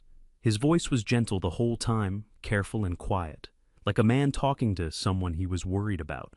Sandra sat beside him and said little. She refilled my water glass twice without being asked. After dinner, Michael set the papers on the table. Not the full stack from before, just 2 pages. Clean, simple, the language stripped down to its essentials. "I talked to the lawyer again," Michael said, leaning forward with his elbows on the table. He simplified it. "This is just the management piece, Dad, just so someone can step in and handle things if you ever need them to. You stay in control of everything. This is just a safety net." Sandra reached across the table and put her hand over mine. Her fingers were warm. "We just love you," she said. "That's all this is." I looked at Carol's photograph on the wall. 3 years, 2 months, and 11 days since she had been in this room. Since she had sat in the chair Sandra was sitting in now, and told me that the east section needed new drip lines, and that I was burning the coffee again, and that she loved me in the particular matter-of-fact way that meant she had never once considered the alternative. I thought about how tired I was, how the past 8 months had ground something down in me that I had not fully measured, how the machinery kept breaking and the contracts kept falling through, and every morning I woke up and the farm was still there, but slightly smaller, somehow, slightly harder to hold. Maybe I thought, maybe Michael is right, maybe I am not managing this the way I should be. Maybe this is what getting old looks like, and I just have not admitted it yet. Michael slid the papers toward me. Sandra's hand was still over mine. I picked up the pen. I placed the tip against the signature line. The paper was smooth under my wrist. The pen was one of Michael's heavy, expensive, the kind that wrote without any pressure at all. I started to sign my name. The A curved down. The R followed. My phone rang. The sound cracked through the kitchen like something thrown against a wall. I pulled my hand back from the paper, a reflex pure and immediate. Michael's jaw tightened. Sandra's hand lifted from mine. I looked at the screen. Dale Hutchins, my broker, calling at 8:45 on a Thursday evening, which Dale Hutchins had never done in 11 years of working together. I answered it. Dale had a question about next season's contract terms that could have waited until morning, and probably should have. But he was Dale, thorough, unhurried, the kind of man who called when something was on his mind, regardless of the hour. We talked for 12 minutes. When I came back to the table, Michael was standing his jacket already on the papers back in his bag. "Another time," he said pleasantly. He kissed me on the cheek, something he rarely did, and Sandra said goodnight, and they were gone. The pen was still on the table. I picked it up and looked at it for a long time.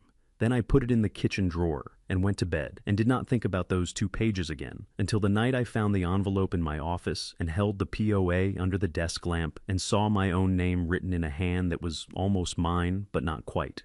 I came back to the present the way you come back from a long distance, gradually the present tense settling around me like light, coming up at dawn. I was in the living room. The fire in the wood stove had burned down to coals. In my hand was the photocopy I had made of the conservatorship papers Michael had left on the kitchen table 3 weeks ago. I had been carrying the copy in my jacket for days, without quite knowing what I intended to do with it. I opened the wood stove door. I held the papers over the coals and let them go. They caught quickly the edges first, curling brown and then black, the words disappearing in the order I had read them. Financial management, designated representative, acting in the best interest of the principal, gone. All of it gone in under a minute. I closed the wood stove door and stood up. Outside, the night was still and cold. In 18 days now, 17, I would sit in a courtroom in Fresno and watch Warren Hodge lay out in plain language everything Michael had done and everything Sandra had helped him design. I would watch Craig Whitfield's signed statement be read into the record. I would watch Diana's USB drive become evidence. I did not feel triumphant about any of it. I felt the way the valley looks in the hour before sunrise, dark still, but with a quality to the dark that tells you something is coming. Not hope exactly, just the honest acknowledgement that the night does not last forever. A knock at the front door, 3 heavy strikes evenly spaced. I looked at the clock on the mantel, 11:14. I walked to the door. I opened the door. Michael was standing on the porch in a dark jacket and jeans, no tie, no pressed shirt. His hair was slightly off. The kind of off that happens when a man has run his hands through it too many times in one evening. He looked smaller than I was used to seeing him. The porch light caught the shadows under his eyes, and I realized he had not slept either. He did not say anything right away. He just stood there looking at me with an expression I had not seen on his face since he was a boy, open in a way that had nothing calculated behind it, nothing managed. Just a man standing in the dark outside his father's door. "Can I come in?" he said. I stepped back and let him through. He sat at the kitchen table, the same chair he always took, the one with the view of the back window. I went to the counter and poured 2 glasses of water and set one in front of him. He wrapped both hands around it but did not drink. I sat down across from him and waited. "I know you know," Michael said finally. His voice was rough at the edges worn down. "I know about Craig. I know about Sandra." His jaw worked for a moment. "I know you've been talking to Warren Hodge." "Yes," I said. He nodded slowly like a man confirming something he had already accepted. His thumbs moved against the glass in his hands, that same nervous rhythm I had watched his whole life, the pencil chewing of adulthood. "I didn't come here to ask you to stop," he said. "I know it's too late for that." He looked up from the table. His eyes were red at the rims, and when he blinked I could see the effort it took him to hold himself together. "I came because I needed to know something." "Ask it," I said. Michael's throat moved. He set the glass down carefully like he was buying himself one more second. "Do you still think of me as your son?" The question landed in the kitchen and sat there between us, too large for the room.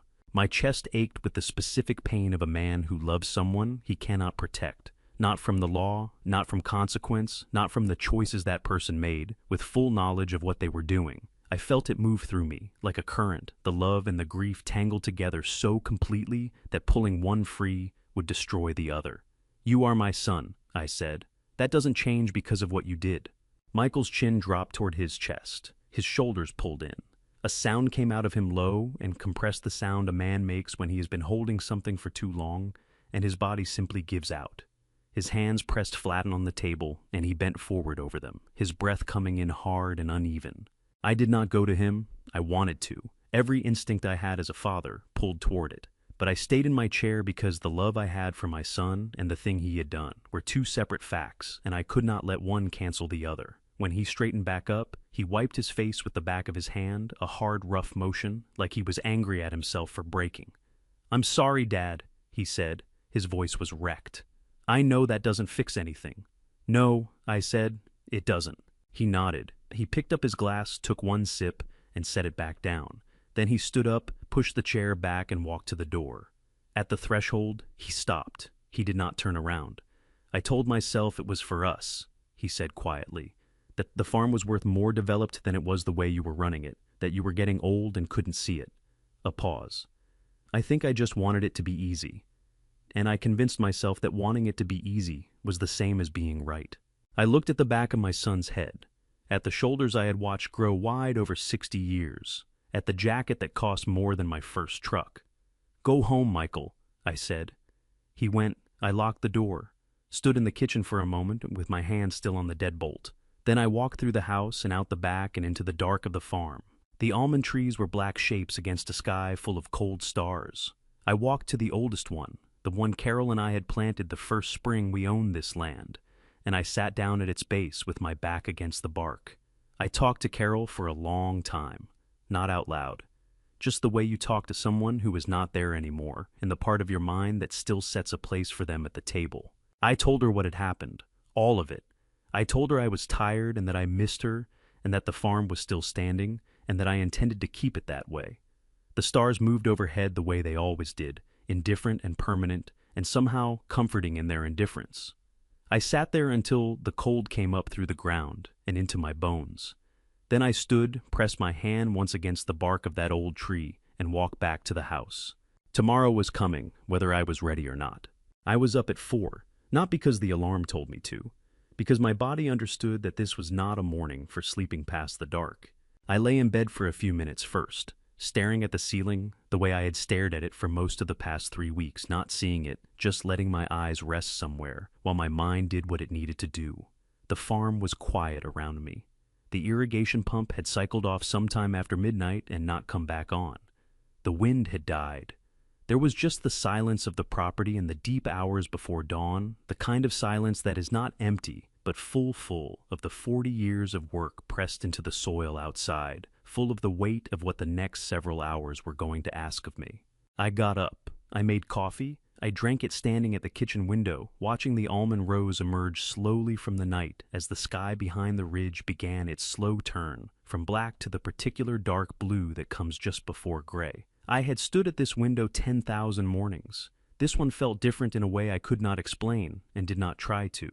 I went upstairs and opened the closet. In the back behind the work shirts and the canvas jackets that smelled of oil and dry grass, there was a dark garment bag I had not opened in 3 years.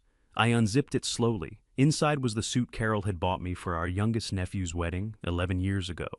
Dark navy wool, well cut slightly too formal for anything I normally did. The last time I had worn it was the day we buried her. I had stood at the graveside in this suit, with my hands at my sides, and my jaw clenched so hard it had ached for 2 days afterward, and I had told myself that I was going to be all right, and I had not been sure I believed it. I lifted it out of the bag and put it on. The fit was still good. Carol had always bought things that lasted. She had a gift for that, for choosing things that would still be right, years after the moment that required them, as though she had understood in some practical and unsentimental way that life would keep presenting occasions that needed to be met properly.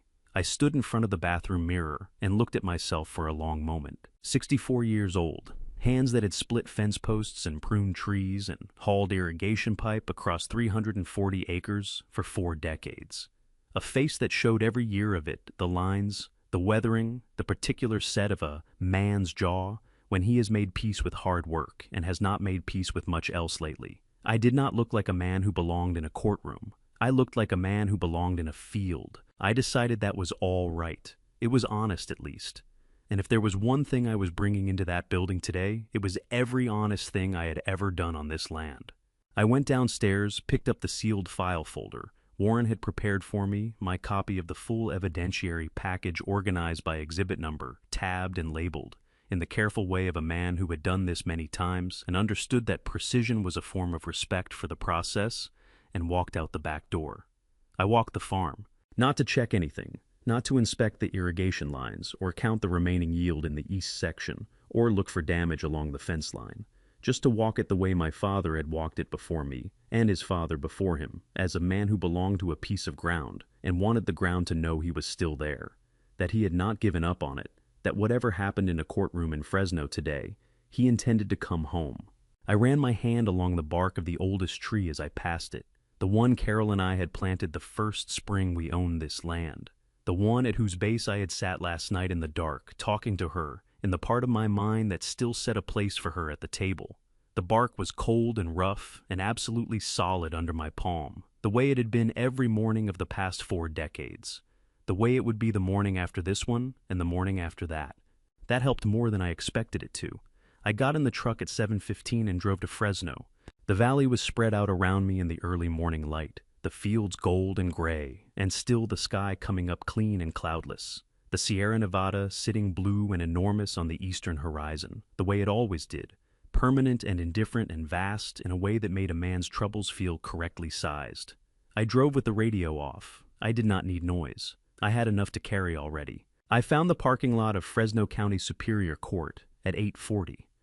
The building was larger than I remembered, from the one time I had been inside it 19 years ago, making arrangements for Carol's father's estate back when the worst thing I was dealing with was paperwork and grief.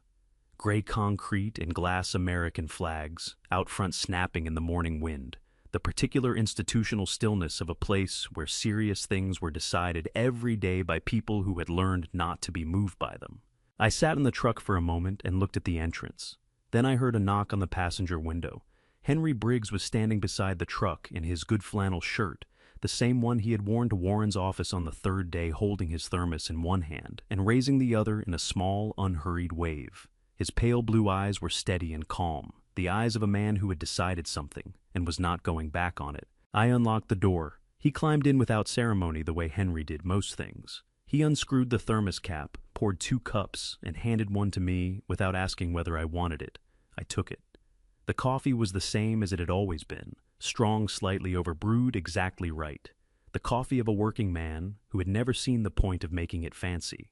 We sat in the parking lot of the courthouse and drank without saying much. The way 2 men sit together before something difficult, when they have already said everything that needed saying, and understand that more words would not improve on the silence. "You ready?" Henry asked eventually, looking out through the windshield at the building. I looked at it too. The flags, the concrete, the glass doors that would slide open when we walked toward them, whether I was ready or not. "I don't know," I said, "but I'm going in." Henry nodded, like that was exactly the right answer, like he had been hoping I would not say yes, because a man who says he is ready for something like this has probably not thought about it carefully enough. We got out of the truck and walked toward the entrance together, our boots on the asphalt, the October morning air cold and sharp and clean against my face. The glass doors slid open. Inside the corridor was long and marble-floored, and our footsteps echoed in a way that reminded me of churches, that same quality of a space that has been built to make you feel the weight of what happens inside it. At the far end of the corridor, standing with his attorney beside a row of wooden benches, was Michael. Dark suit, shoulders back. The careful, practiced composure of a man managing his expression one moment at a time. He saw me the instant I came through the door. His composure did not break, but something behind his eyes shifted, something I recognized from 38 years of knowing every version of his face, from the infant he had been to the man he had become. And for just a moment, before he turned his attention back to his attorney, he looked exactly like the boy who used to knock on my bedroom door during thunderstorms, because the sound of the thunder frightened him, and he needed to know his father was still there. I held his gaze for that moment. Then I kept walking. The courtroom was smaller than I expected. I had built it up in my head over the past 18 days into something vast and intimidating, all dark wood and vaulted ceilings. What I walked into was a working room, functional, fluorescent lit, the bench worn smooth by decades of elbows and files, and the particular weight of decisions that could not be taken back. The smell was paper and old carpet and the faint chemical bite of cleaning solution. Warren was already at the petitioner's table when I came in. He looked up, gave me a single nod, and went back to organizing his files. That was Warren. No performance, no reassurance, just work. I sat down beside him. Across the aisle, Michael's attorney, a tall man named Garrett, whose suits probably cost more than my irrigation system, was arranging his own materials with the focused efficiency of a man who believed he was going to win. Michael sat beside him, back straight, expression neutral. He did not look at me. Diana was already in her seat behind the railing, her portfolio on her lap, her hands folded on top of it. When I came in, she caught my eye and gave me a small, firm nod. Her jaw was set. She looked nothing like the woman who had sat across from me at Rudy's diner, trembling over a folded piece of paper. She looked like a woman who had decided something and was not going back on it. Henry was 2 seats down from Diana. He had his thermos on the floor between his feet. When he saw me looking, he raised one hand briefly, the same small wave he had given me in the parking lot, and then put it back in his lap. Judge Patricia Odom came in at 9:02. She was a compact woman in her late 50s with close-cropped gray hair, and the kind of face that had learned long ago not to signal anything before she was ready to signal it. She took her seat arranged. Her materials looked out at the room with a single slow sweep and said, "We're on the record. This is the matter of the petition for conservatorship, filed on behalf of Michael Calloway regarding Arthur Calloway. Counsel, are both parties present and ready to proceed?" Both attorneys said yes. Garrett went first. He laid out the petition in smooth, practiced language, the operational challenges the farm had experienced, the financial irregularities that suggested mismanagement, the petitioner's deep concern for his father's well-being, and his desire to ensure the property was properly maintained. He spoke for 11 minutes. He was good at his job. I will give him that. Then Warren stood up. He did not raise his voice. He did not use dramatic language. He simply began in the methodical way of a man who has built something carefully and intends to show you exactly how it holds together. "Your Honor," he said, "the petitioner's characterization of my client as unable to manage his own affairs is not supported by evidence. In fact, the evidence will show the opposite, that the operational difficulties experienced by Calloway Farm over the past 18 months were not the result of my client's diminished capacity, but rather the result of deliberate and sustained interference by the petitioner himself." Garrett was on his feet immediately. "Objection, Your Honor, inflammatory and unsupported. Mr. Warren," Judge Odom said, her voice carrying the specific calm of a woman who had heard everything twice. "Do you have documentation to support that characterization?" "We do, Your Honor. Substantial documentation." She looked at Garrett. "Overruled. Continue, Mr. Warren." Warren opened his first folder. The financial records came, first Diana's USB printed and organized into a chronological exhibit. 23 withdrawals, 18 months, $87,000. Warren walked through each entry with the patience of a man who understood that the power was in the accumulation, not in any single number. Garrett challenged 3 of the entries. Warren had documentation for all 3. Then came the POA. Warren placed the document on the projector. Patricia Ogle's forensic report followed her measurements, her findings, her conclusion in plain language. The signature was not Arthur Calloway's. Garrett argued strenuously that the report was inconclusive. Judge Odom read the report herself slowly before responding. "The report appears conclusive to me, Mr. Garrett," she said. "Move on." Michael's jaw tightened. It was the first crack in his composure I had seen all morning, and it was small, but it was real. The LLC draft came next. Warren presented it as evidence of premeditated intent, a document prepared months before the conservatorship petition was filed, outlining the transfer of Calloway Farm assets to a company owned entirely by Michael and Sandra Calloway. "This was not concern for a father," Warren said quietly. "This was a plan." Garrett opened his mouth. Warren was already reaching for the next folder. "Your Honor, we have one additional piece of evidence.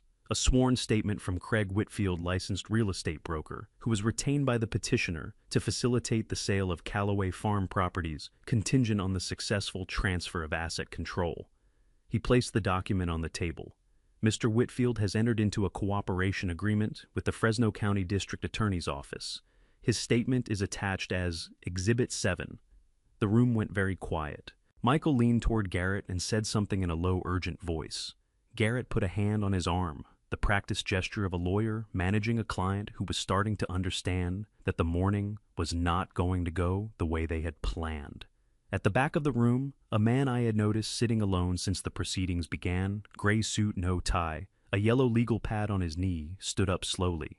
"Your Honor," he said, "my name is Daniel Harmon. I am with the Fresno County District Attorney's Office. Based on the evidence entered into the record this morning, the state would like to initiate criminal proceedings against Michael Calloway at this time." Judge Odom looked at him for a moment. Then she looked at Michael. "Mr. Calloway." She said, her voice carrying the particular weight of a woman who had presided over a great many mornings like this one and was not surprised by any of them. "Do you understand what is being said to you?" Michael said yes. His voice was steady when he said it. I will give him that much. Whatever else was true about my son, he did not fall apart in public. He said yes, he understood, and he sat back in his chair with his hands flat on the table in front of him, and his face composed into an expression that gave nothing away. Garrett immediately requested a recess. Judge Odom denied it. "We will continue," she said. "Mr. Warren, you have additional evidence to present." Warren stood. "Yes, Your Honor. The state has entered a cooperation agreement with Sandra Calloway, petitioner's spouse. Her counsel has provided the following materials to both the court and the district attorney's office." He placed a thick folder on the table. "These are electronic communications between Michael Calloway and Sandra Calloway, spanning 14 months. They document in the participants' own words the planning and execution of the scheme, outlined in the evidence already entered into the record." Garrett was on his feet. "Your Honor, these communications were obtained through a cooperation agreement. The reliability of evidence provided by a cooperating witness is a matter for the jury to weigh," Judge Odom said. "These communications are admitted. Continue, Mr. Warren." Warren read 3 excerpts aloud. He chose them carefully, not the most inflammatory ones, but the most specific. Dates. Property valuations. A message from Sandra to Michael that read in part, "The conservatorship filing needs to go in before the end of the month, or the timeline falls apart." Another that referenced Craig Whitfield by name and discussed his commission structure. A third sent at 11 at night that said simply, "He almost signed tonight. Next time, don't let the phone interrupt." The last one landed in the courtroom, like something dropped from a height. I kept my eyes on the table in front of me. My jaw ached from holding it still. Warren set the folder down. "Your Honor, we would like to call Henry Briggs as a witness." Henry walked to the stand the way Henry did everything, without hurrying, without performance. He settled into the chair, adjusted his position once, and looked out at the room with those pale blue eyes that had seen a long time worth of things, and were not particularly impressed by any of it. Warren's examination was brief and precise. Henry described the day he had gone to look at the equipment, the video he had recorded as a matter of habit, the 2 men who had appeared around the corner of the outbuilding, what he had heard when he had recognized the voice. "Mr. Briggs," Warren said, "you stated you recognized the voice of the partially obscured individual in the video. How certain are you of that identification?" "Certain," Henry said. No hesitation, no qualification. "On what basis?" "I heard him speak for several minutes in that recording. 3 days later, I heard him speak again when he got out of a truck on a county road." Henry's voice was even and unhurried. It was the same voice. I am 71 years old. I have been listening to people talk my whole life. It was the same voice. Garrett's cross-examination was aggressive. He challenged Henry's distance from the speakers. He challenged the audio quality of the recording. He asked whether Henry had consumed any alcohol that day, which made Henry's eyes go flat in a way that suggested Garrett had made an error in judgment. "No," Henry said. "I don't drink." Garrett suggested that Henry's identification might be influenced by his relationship with Arthur Calloway. Henry looked at him steadily. "I met Mr. Calloway the same morning I heard that recording for the second time. I had no relationship with him before that. I had no reason to favor him or anyone else. I am telling you what I heard." Garrett sat down. Judge Odom made a note. Then Michael stood up. Garrett reached for his arm, but Michael was already speaking, his voice tight and controlled, but with something cracking underneath it, the sound of a structure under more load than it was designed to carry. "Your Honor, I want to address the court directly. What has been presented here today has been shaped entirely by people who have entered cooperation agreements, people who have been offered leniency in exchange for testimony against me. Sandra had her own reasons for what she did. Craig Whitfield had his. I am not going to stand here and—" "Mr. Calloway." Judge Odom's voice did not rise, but it filled the room completely. "You will sit down and speak through your attorney. This is not a trial. This is a preliminary hearing. You will have the opportunity to mount a full defense at the appropriate time and place." Michael sat down. Garrett put a hand on his arm and leaned close and said something in a low, urgent voice. Whatever it was, Michael did not respond to it. He stared straight ahead at the bench. Warren gathered his materials with the quiet efficiency of a man who had finished what he came to do. I looked at my son across the room, And then Michael looked at me. It was the first time since we had walked into that building that our eyes had met directly. No attorney between us, no table, no performance on either side. Just a father and a son looking at each other across a courtroom in Fresno on a Tuesday morning in October. His eyes were dry, his face was still, but in the set of his jaw and the way his shoulders had dropped slightly from where he had been holding them all morning, I saw something that no amount of composure could fully conceal. He was exhausted, not from the hearing, from the weight of what he had built and what it had cost him to carry it this far. I held his gaze for a long moment. Then I looked away, not in anger, not in triumph, just because I had seen what I needed to see, and looking longer would not change anything that had already been decided. Warren leaned over and said quietly in my ear, "That's everything. Judge Odom will take a brief recess before her ruling." I nodded, I folded my hands on the table in front of me, and waited. Judge Odom was gone for 22 minutes. I know because I watched the clock on the wall above the door. The kind of clock you find in every public building in America, plain white face, black. Numbers a second hand that moved in small, precise jerks rather than a smooth sweep.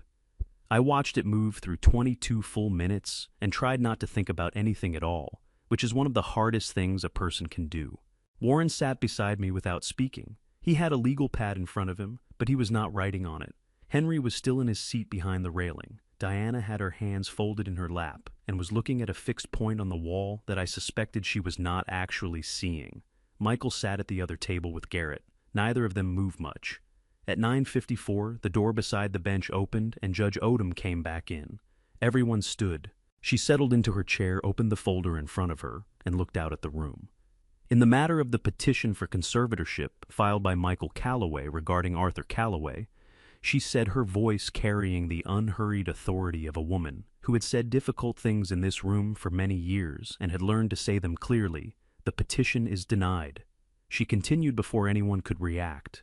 The evidence presented by the respondent demonstrates not only that Mr. Arthur Calloway is fully capable of managing his own affairs, but that the operational difficulties cited by the petitioner as evidence of incapacity were in fact the direct result of actions taken by the petitioner himself. This court finds no basis whatsoever for the relief requested. She looked at Garrett. The petition is denied in its entirety. Garrett sat very still. Furthermore, Judge Odom continued, pursuant to California Probate Code, Section 2250, this court is issuing a temporary restraining order prohibiting Michael Calloway from accessing, encumbering, or transferring any assets of Calloway Farm properties, pending the resolution of the criminal proceedings being initiated by the District Attorney's Office. She looked at Daniel Harmon. "Mr. Harmon, your office may proceed." Harmon stood. "Thank you, Your Honor.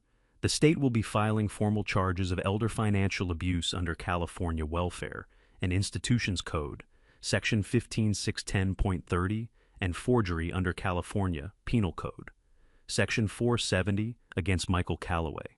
A preliminary hearing will be scheduled within 30 days.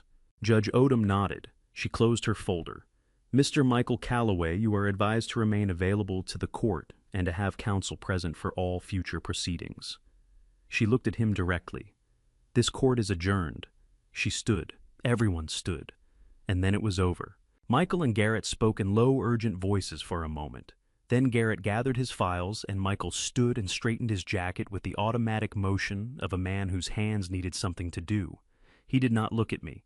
He walked toward the door with Garrett beside him, his footsteps steady on the hard floor, and he went through the door and was gone. Warren put his hand briefly on my shoulder. "It's done," he said simply. Diana pressed both hands over her mouth. Her eyes filled and spilled over, and she let them sitting straight backed in her chair, with tears running down her face, and not doing anything to stop them, the way a person cries when they have been holding it together for 6 months, and the reason to keep holding it together has finally passed. Henry came through the railing gate and stood beside me. He did not say anything. He just stood there, which was exactly right. We walked out of the courthouse together, Warren, Diana, Henry, and me, into the October morning. The sun had come up fully while we had been inside, and the air was sharp and bright and smelled like nothing in particular, just air, just California in the fall, just the world going on. Warren shook my hand and told me he would be in touch about the preliminary hearing. Diana hugged me a brief, fierce thing, and then pressed her fingers against her eyes and walked to her car. Henry and I walked to my truck. I unlocked it. I got in. I put the key in the ignition. I did not turn it. I sat in the driver's seat with both hands on the steering wheel and looked through the windshield at the parking lot of the Fresno County Superior Court. And the thing I had been holding at arm's length for 18 days for 3 years, if I was honest with myself, moved through the wall I had built around it and hit me all at once. My shoulders pulled in. My chest caved forward. A sound came out of me that I had not heard from myself since the morning Carol died, low and rough and coming from somewhere below language, from the part of a person that exists before words were invented. I pressed my forehead against the steering wheel. I was not crying because I had lost. I had not lost. The farm was mine. The petition was gone. Michael was going to face what he had done in a courtroom, where I would not have to watch. I was crying because I had spent 64 years believing that the people who were supposed to love you were the safest people in the world to trust. And I had learned in the span of 18 days that the most dangerous thing a man can carry is a love that has not been examined closely enough. I was crying because my son had looked at everything I had built and had seen a transaction. I was crying because Carol was not here, and she should have been, and she would have known what to say, and I did not. Henry did not try to fix any of it. He sat in the passenger seat and put his hand on my shoulder, the same solid, unhurried grip he had used when we shook hands in a parking lot on a county road 4 weeks ago, and he left it there. We sat in that truck for a long time. The sun moved across the lot. Other people came and went around us, courthouse business, continuing the world entirely indifferent to what was happening inside one parked truck. Eventually, my breathing evened out. I straightened up. I wiped my face with the back of my hand and sat back against the seat. Henry poured 2 cups from his thermos and handed one to me without saying anything. I took it. The coffee tasted the way Henry's coffee always tasted, like something made by a man who had never once worried about whether it was perfect, only whether it was honest. The same as it had been on a county road in September, when I had not yet known that my life was about to change completely. "Thank you," I said. I was not only talking about the coffee. Henry looked out through the windshield. "Nothing to thank me for," he said. "You stopped and helped me load a saw. I told you the truth. That's the whole of it." I turned the key. The truck started. The almond trees bloom in February in the San Joaquin Valley. Most people do not know that. They think of almonds as a summer crop, the harvest, the hulling, the trucks loaded with burlap sacks moving down the county roads in August heat. But the blossoms come in the cold months when everything else in the valley is gray and dormant, and they come all at once, white and pale pink against bare gray branches, thousands of them spreading down the rows, like something a person might not believe if they had not seen it themselves. Carol used to say it was the valley's secret, that the most beautiful thing it did in the season when nobody expected beauty. I was standing at the edge of the east section on a Saturday morning in late February, watching the light come up through the blossoms, when I heard Henry's truck on the gravel. He pulled up beside the equipment barn and got out with his thermos under one arm, moving with the unhurried ease of a man who had decided a long time ago that there was no point in rushing toward anything that was going to be there when you arrived. He saw me at the tree line and raised his hand. I raised mine back. We stood together at the edge of the blossoms without saying much for a while. That had become our way, Henry and I. Saturday mornings, coffee. Whatever needed saying got said, and whatever did not need saying was allowed to stay quiet. "She would have liked this morning," Henry said eventually, looking out at the rows. "She would have been out here since 5, I said. With a camera, she didn't know how to work properly and strong opinions about which angle was best. Henry made a sound that was almost a laugh. "Sounds about right." A lot had happened in the 3 months since the courthouse. Michael had appeared before Fresno County Superior Court for his preliminary hearing in November. The evidence was, as Daniel Harmon had promised, airtight. The case was bound over for trial, and Michael's attorney had begun discussions about a negotiated plea. Warren told me the likely outcome was 2 years in state prison, 3 years of supervised release, and full restitution of the $87,000 plus interest.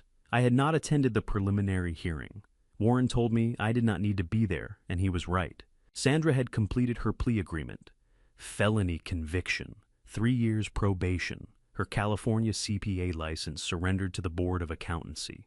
She had moved out of the house she and Michael had shared, and as far as I knew, had left Fresno entirely. I did not spend much time thinking about Sandra. The thinking I had done about her in the weeks after the hearing had been sufficient and continuing, It served no one. Diana had come to my office the first week of November. She stood in the doorway holding a folder of quarterly projections, and when she sat down and spread them across the desk, her voice was steady and her hands were not shaking. She walked me through every line item with the precision of a woman who was very good at her job and had decided she was going to keep doing it. When we finished, I told her I wanted to change her title from bookkeeper to chief financial officer. The salary would change accordingly. She looked at the desk for a moment. Then she looked up and said very quietly, "Thank you, Mr. Calloway." "Arthur," I said. She pressed her lips together. "Thank you, Arthur." Henry had already offered to come in twice a week to run the small engine repair sessions at the new workshop going up on the east section. He said it the way he said most things, as a plain statement of what he intended to do. I told him that was fine. It was considerably better than fine, but Henry was not a man who needed to hear that. I left him at the Blossom Rose and walked to the tool shed. Inside sat a young almond tree in a burlap root ball 2 feet tall, a single straight trunk, a handful of small branches. I had ordered it from the nursery in Visalia 3 weeks ago and kept it where the temperature stayed even. I picked it up. It was heavier than it looked the way living things tend to be. I carried it to the oldest tree on the property, the wide one spreading its branches in every direction without apology, the one beside which Carol had kept her chair, the one at whose base I had sat in the dark in October and talked to her until my bones went cold. I set the young tree down and turned the first shovelful of earth. The ground was cold and dense and smelled the way good soil smells, mineral and alive. I worked steadily without rushing, without stopping. When the hole was the right depth, I lowered the tree in and began filling around the roots with both hands, pressing the soil the way my father had shown me, not packed tight, just held, given a place to grow from. Henry's boots came across the ground behind me. He crouched down and pressed soil around the far side of the root ball without being asked. 2 old men on their knees in the dirt, working together in the quiet morning. When it was done, I sat back on my heels. "She would have said it was crooked," I told Henry. He looked at it carefully. "It's not crooked." "I know. She would have said it anyway. Then she would have gotten her hands dirty fixing it herself." Henry was quiet for a moment. "She sounds like she was a good woman." I looked at the young tree standing straight in the winter ground, the old tree's blossoms spreading wide above it, the morning light coming through in pieces. "The best I ever knew," I said. I got to my feet, pressed the last loose soil down with the toe of my boot, picked up the spade. Around us, as far as I could see, the almond trees stood in full white bloom, 340 acres of something that had taken 40 years to build, and that I intended, now that I understood what it had cost and what it was worth, to spend whatever years I had left taking care of properly. I am Arthur Calloway. I am 64 years old. This is my land. It was here before me, and if I do my part, it will be here long after. That is enough. I have thought about what this family story taught me many times since that December morning. I almost lost everything, not because someone overpowered me, but because I loved too blindly and questioned too little. Do not be like the man I almost became. Look closely at the people around you, especially the ones who call themselves family. God placed a stranger on a county road at exactly the right moment. I stopped to help him. He saved me. That is not coincidence. That is grace. This family betrayal taught me that the most dangerous person in your life is rarely a stranger. It is someone who knows exactly how much you trust them and chooses to use that trust as a weapon. My personal belief after 64 years, a good man does not need to inherit anything. He builds. He protects. He shows up even on a cold morning for someone he has never met. If this family story of lost betrayal and quiet redemption touched something in you, drop a comment and tell me what you would have done. Share this with someone who needs to hear it today. And subscribe to this channel so you never walk past the next story alone. Thank you for staying with me until the very end. The following stories contain fictional elements built for the purpose of reflection and life lessons. If this style of storytelling is not for you, we understand completely. Choose what speaks to your heart